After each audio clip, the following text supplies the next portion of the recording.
सभी कॉमर्स विद्यार्थियों का मेरे इस YouTube channel doctor Hemant Kaduniya accounts and tax class में हार्दिक स्वागत। मेरे इस चैनल पर आप लोगों को अकाउंटेंसी सब्जेक्ट से related financial accounting, business statistics, income tax, cost accounting, corporate accounting, auditing, management accounting, GST, higher accounting और एमकॉम से रिलेटेड वीडियोस आप लोगों को मिल जाएंगे। चैनल को सब्सक्राइब कीजिए, शेयर कीजिए, मैक्सिमम कॉमर्स स्टूडेंट के साथ में आप इसको शेयर करें। मैं doctor Hemant Kaduniya, assistant professor, department of accountancy and business statistics, Shri Sanwaliya ji government college Mandphiya.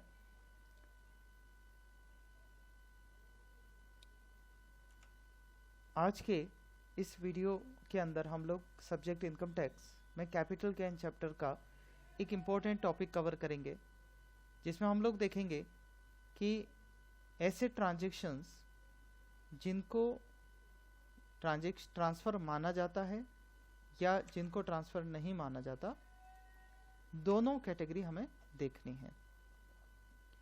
तो चलिए चलते हैं हमारे कंटेंट पर कि कैपिटल गेन चैप्टर में किसे ट्रांसफ़र माना जाता है। इम्पॉर्टेंट है, थोड़ा सा थ्योरेटिकल पार्ट भी है, तो हो सकता है कि आप लोगों को थोड़ा याद करने में इतना आसानी नहीं रहे, लेकिन फिर भी ये टॉपिक इस कैपिटल गेन चैप्टर के लिए मोस्ट इम्पोर्टेंट है, बिकॉज किस एसेट्स के ट्रांसफ़र पर आप उसे ट्रांसफ़र मानेंगे और किसे नहीं मानेंगे, आपको वो याद होना चाहिए, आपको पता होना चाहिए। तो सेक्शन 247 में पूंजी संपत्ति के हस्तांतरण से निम्नलिखित व्यवहारों को लिखा गया है। सबसे पहले व्यवहार को अगर हम लोग देखें तो वो है संपत्ति का विक्रय, अदला बदली और त्यागना। तो ये तो इन जनरल आप लोग जानते ही हैं कि अगर किसी प्रॉपर्टी को बेचा जाए, एक्सचेंज किया जाए और उसको डिस्पोज कर दिया जाए, त्याग दिया जाए, तो तीनों ही दशा में उस संपत्ति का ट्रांसफर माना जाएगा। किसी ट्रांजैक्शन की वजह से अगर संपत्ति में अधिकारों का समापन हो जाए तो भी उसे हस्तांतरण माना जाएगा। संपत्ति का किसी कानून के अंतर्गत अनिवार्य अधिग्रहण, अगर सरकार ने किसी एक्ट के तहत आपकी जमीन को ले लिया है, अनिवार्य अधिग्रहित कर लिया है, तो भी उसे ट्रांसफर माना जाएगा। माना कि आपको उसको ट्रांसफर करने की इंटेंशन नहीं था, लेकिन क्योंकि कानूनन उसे अधिग्रहित किया गया है, इस वजह से उसे ट्रांसफर की डेफिनेशन में लिया जाएगा।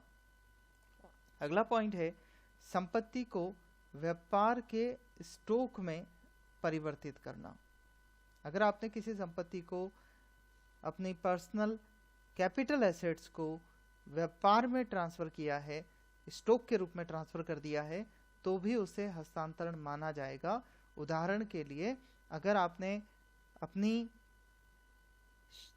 ज्वेलरी पड़ी हुई थी घर पे, वो 1990 में खरीदी थी और सन 2005 में आपने उसका बिजनेस स्टार्ट किया, आपने उस प्रॉपर्टी को अपने बिजनेस में ट्रांसफर कर दी। ट्रांसफर तो 2005 में हो गई थी। अब जब भी आप बिजनेस से उसको सेल करेंगे तो यहां दो तरीके के गेन क्रिएट हो जाएंगे। 1990 से लेके 2005 तक कैपिटल गेन चैप्टर लगेगा।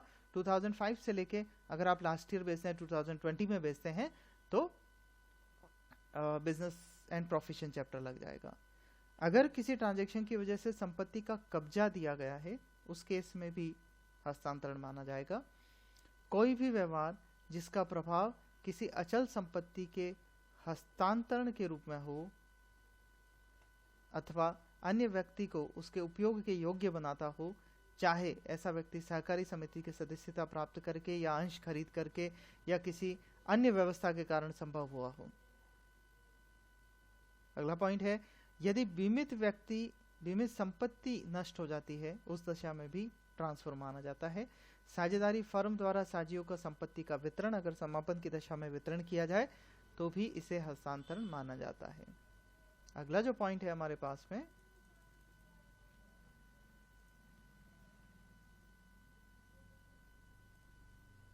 वो है साझियों द्वारा साझेदारी फर्म को संपत्ति का हस्तांतरण, सहकारी समिति, कंपनी, व्यक्तियों के समुदाय की सदस्यता प्राप्त करने के लिए किसी संपत्ति का हस्तांतरण, बिजनेस का एक मुश्त वितरण, एक मुश्त विक्रय, खान संबंधी पट्टे का प्रीमियम प्रदान करना और जीरो कूपन बॉन्ड्स का शोधन। तो ये थे ऐसे ट्रांसफर, ऐसे ट्रांजैक्शन जिन्हें ट्रांसफर माना जाता है। अब चलेंगे ऐसे व्यवहार जिन्हें हस्तांतरण नहीं माना जाता। काफी लंबी चौड़ी लिस्ट है, समय लगेगा पढ़ने में। चलिए इंपॉर्टेंट टॉपिक्स को कवर कर लेते हैं। हिंदू अविभाजित परिवार के पूर्ण अथवा आंशिक विभाजन पर पूंजी संपत्ति का वितरण ट्रांसफर नहीं माना जाता, इंपॉर्टेंट है। उपहार, वसीयत, अखंडनीय ट्रस्ट के अंतर्गत पूंजी संपत्ति का हस्तांतरण ट्रांसफर नहीं माना जाएगा। एक सूत्रधारी कंपनी द्वारा अपनी ऐसी भारतीय सहायक कंपनी को पूंजी संपत्ति का हस्तांतरण जिसके पास सहायक कंपनी के 100% अंश हो, इस पूंजी संपत्ति में व्यापारिक स्टॉक शामिल नहीं रहेगा, बाकी ट्रांसफर हस्तांतरण नहीं माना जाएगा। एक सहायक कंपनी द्वारा ऐसी भारतीय सूत्रधारी कंपनी को पूंजी संपत्ति का हस्तांतरण जिसके पास सहायक कंपनी के 100% अंश हो, कैपिटल गेन नहीं अट्रैक्ट होता।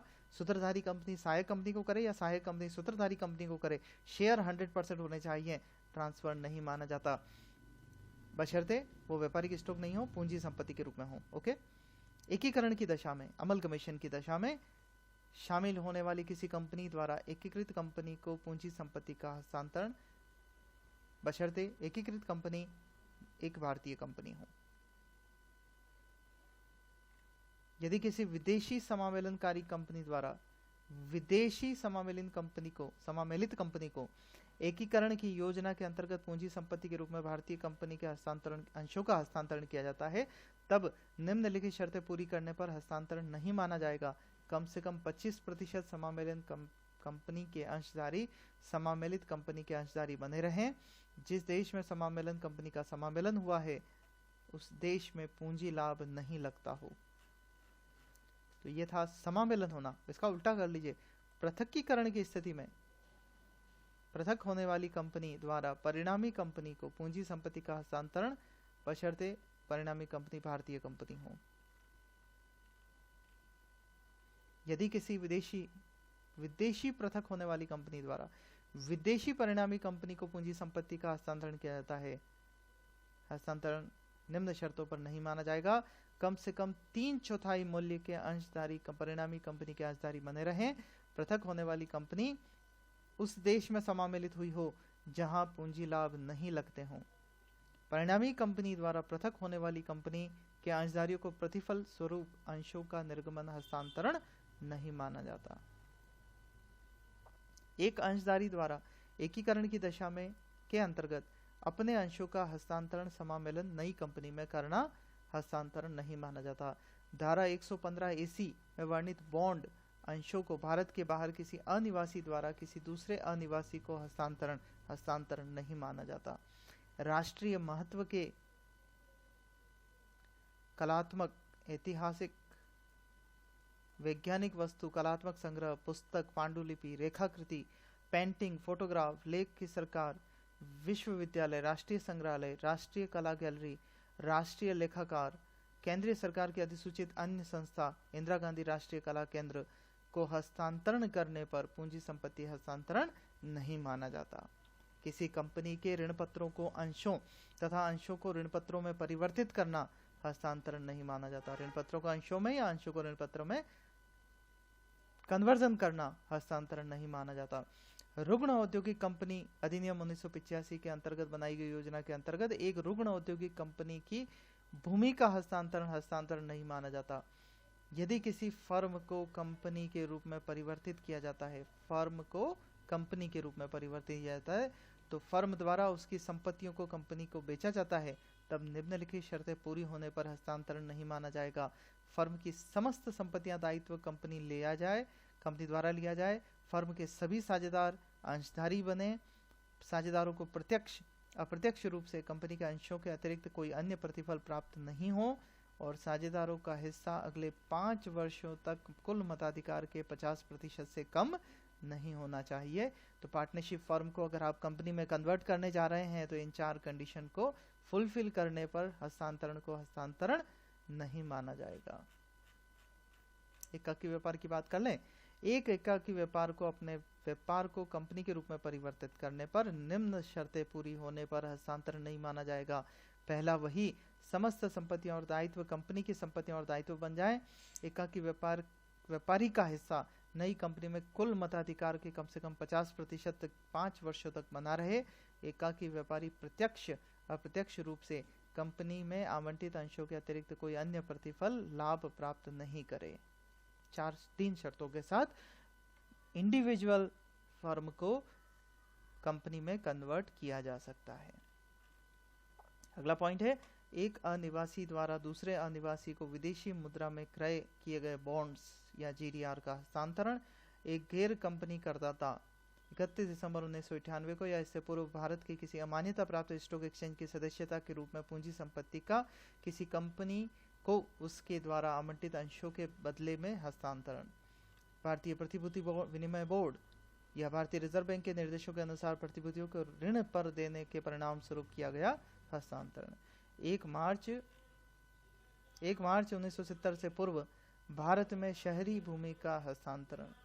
किसी भारतीय कंपनी ने विदेशी मुद्रा में के बदले में कोई बॉन्ड निर्गमित किए हैं जिसे विदेशी मुद्रा परिवर्तनीय बॉन्ड कहते हैं, वह बाद में इन अंशों का या ऋण पत्रों का परिवर्तन हो जाता है तो ऐसे परिवर्तन को हस्तांतरण नहीं माना जाएगा। रिवर्स मॉर्गेज की अधिसूचित योजना में किसी पूंजी संपत्ति का हस्तांतरण नहीं माना जाता। इसके बाद बच्चों हमारे पास हैं ऐसी सरकारी प्रतिभूतियां जिस पर समयानुसार ब्याज का भुगतान होता हो का भुगतान भारत के बाहर एक अनिवासी द्वारा दूसरे अनिवासी व्यक्ति को प्रतिभूति के निपटारण में हस्तांतरण अगर किया गया है तो हस्तांतरण नहीं माना जाएगा। किसी व्यावसायिक ट्रस्ट के यूनिट प्राप्त करने के लिए किसी पूंजी संपत्ति का हस्तांतरण नहीं माना जाता, हस्तांतरण नहीं करते नहीं मानते। रिजर्व बैंक ऑफ इंडिया के द्वारा एक व्यक्ति को सॉवरेन गोल्ड बॉन्ड योजना 2015 के अंतर्गत जारी किए गए सॉवरेन गोल्ड बॉन्ड का शोधन अगर होता है हस्तांतरण नहीं माना जाएगा। सीमित दायित्व वाली कंपनी साझेदारी संस्था एलएलपी में परिवर्तित होने वाली एक कंपनी की दशा में यदि निम्नलिखित शर्तें पूरी हों तो हस्तांतरण नहीं माना जाएगा। अभी फिलहाल मैं इन शर्तों पर नहीं जा रहा हूं, जब हम लोग एलएलपी का क्वेश्चन कर रहे होंगे तब इनके बारे में डिटेल में बात करेंगे। शेष पॉइंट्स पर हम लोग अभी डिस्कस करेंगे। एकीकरण की योजना के अंतर्गत विदेशी कंपनी के अंशों का हस्तांतरण यदि हस्तांतरित होने वाली कंपनी के कम से कम 25% अंशदारी एकीकरण के पश्चात नई कंपनी में भी अंशदारी रहें। विदेशी कंपनी में के विलय के पश्चात पुनः अलग अलग होने पर अंशदारी द्वारा अंशों का हस्तांतरण। पारस्परिक कोष के द्वारा 2 या 2 से अधिक विभिन्न योजनाओं को मिलाकर नई योजना बनाने पर यूनिटधारियों द्वारा अपने यूनिटों का हस्तांतरण बशर्ते इन यूनिटों के एवज में नई योजना यूनिट प्राप्त हुए हों।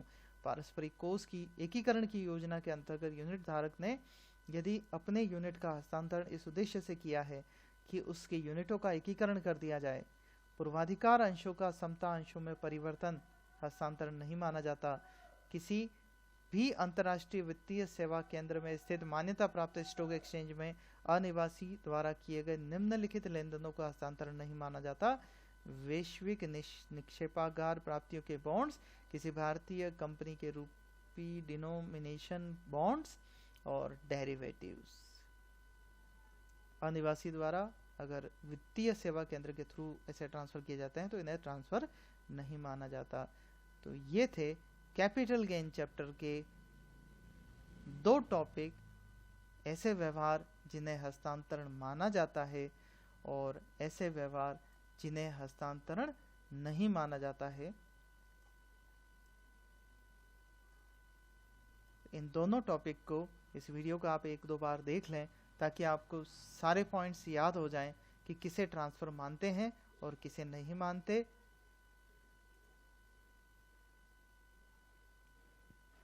थ्योरेटिकल कंसेप्ट होते हुए भी ये हमारे लिए इम्पोर्टेंट है। उम्मीद करता हूँ वीडियो आपको पसंद आया होगा, तो शेयर कीजिए, लाइक कीजिए, और जो PDF नोट्स हैं इस वीडियो के, वो इस वीडियो के डिस्क्रिप्शन में शेयरिंग लिंक के साथ में अवेलेबल है, आप वहाँ से डाउनलोड कर सकते हो। Thank you very much.